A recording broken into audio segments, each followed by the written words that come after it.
किसानों के लिए इस वक्त की बड़ी खबर सामने आ रही है। केंद्र सरकार ने यूरिया से जुड़ा बड़ा फैसला ले लिया है। जी हां, देश में यूरिया की बढ़ती मांग और आयात पर निर्भरता कम करने के लिए केंद्र सरकार ने बड़ा फैसला लिया है। अब खेती में पहली बार 82% नाइट्रोजन वाले एनहाइड्रस अमोनिया को उर्वरक के रूप में इस्तेमाल करने की मंजूरी दे दी गई है। सरकार ने अगले 3 साल के लिए इसके निर्माण और उपयोग की अनुमति दी है। अगर ये प्रयोग सफल रहा तो भारत सीधे खेती में अमोनिया का इस्तेमाल करने वाला दुनिया का चौथा देश बन जाएगा।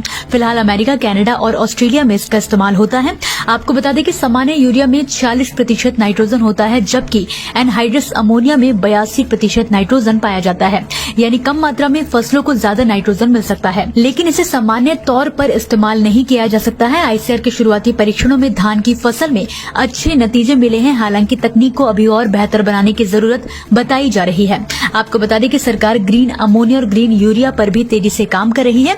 एक्सपर्ट्स का मानना है कि अगर ये तकनीक सफल रही तो भविष्य में किसानों को कम मात्रा में ज्यादा पोषण मिल सकता है। किसानों के लिए इस वक्त की बड़ी खबर सामने आ रही है। केंद्र सरकार ने यूरिया से जुड़ा बड़ा फैसला ले लिया है। जी हां, देश में यूरिया की बढ़ती मांग और आयात पर निर्भरता कम करने के लिए केंद्र सरकार ने बड़ा फैसला लिया है। अब खेती में पहली बार 82% नाइट्रोजन वाले एनहाइड्रस अमोनिया को उर्वरक के रूप में इस्तेमाल करने की मंजूरी दे दी गई है। सरकार ने अगले 3 साल के लिए इसके निर्माण और उपयोग की अनुमति दी है। अगर ये प्रयोग सफल रहा तो भारत सीधे खेती में अमोनिया का इस्तेमाल करने वाला दुनिया का चौथा देश बन जाएगा।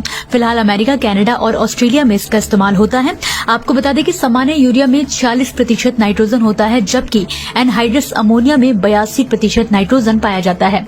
यानी कम मात्रा में फसलों को ज्यादा नाइट्रोजन मिल सकता है, लेकिन इसे सामान्य तौर पर इस्तेमाल नहीं किया जा सकता है। आईसीआर के शुरुआती परीक्षणों में धान की फसल में अच्छे नतीजे मिले हैं। हालांकि तकनीक को अभी और बेहतर बनाने की जरूरत बताई जा रही है। आपको बता दें कि सरकार ग्रीन अमोनिया और ग्रीन यूरिया पर भी तेजी से काम कर रही है।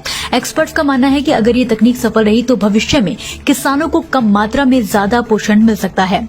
किसानों के लिए इस वक्त की बड़ी खबर सामने आ रही है। केंद्र सरकार ने यूरिया से जुड़ा बड़ा फैसला ले लिया है। जी हां, देश में यूरिया की बढ़ती मांग और आयात पर निर्भरता कम करने के लिए केंद्र सरकार ने बड़ा फैसला लिया है। अब खेती में पहली बार 82% नाइट्रोजन वाले एनहाइड्रस अमोनिया को उर्वरक के रूप में इस्तेमाल करने की मंजूरी दे दी गई है। सरकार ने अगले 3 साल के लिए इसके निर्माण और उपयोग की अनुमति दी है। अगर ये प्रयोग सफल रहा तो भारत सीधे खेती में अमोनिया का इस्तेमाल करने वाला दुनिया का चौथा देश बन जाएगा। फिलहाल अमेरिका, कनाडा और ऑस्ट्रेलिया में इसका इस्तेमाल होता है। आपको बता दें कि सामान्य यूरिया में 46% नाइट्रोजन होता है, जबकि एनहाइड्रस अमोनिया में 82% नाइट्रोजन पाया जाता है। यानी कम मात्रा में फसलों को ज्यादा नाइट्रोजन मिल सकता है, लेकिन इसे सामान्य तौर पर इस्तेमाल नहीं किया जा सकता है। आईसीआर के शुरुआती परीक्षणों में धान की फसल में अच्छे नतीजे मिले हैं। हालांकि तकनीक को अभी और बेहतर बनाने की जरूरत बताई जा रही है।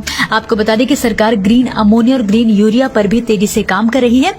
एक्सपर्ट्स का मानना है कि अगर ये तकनीक सफल रही तो भविष्य में किसानों को कम मात्रा में ज्यादा पोषण मिल सकता है।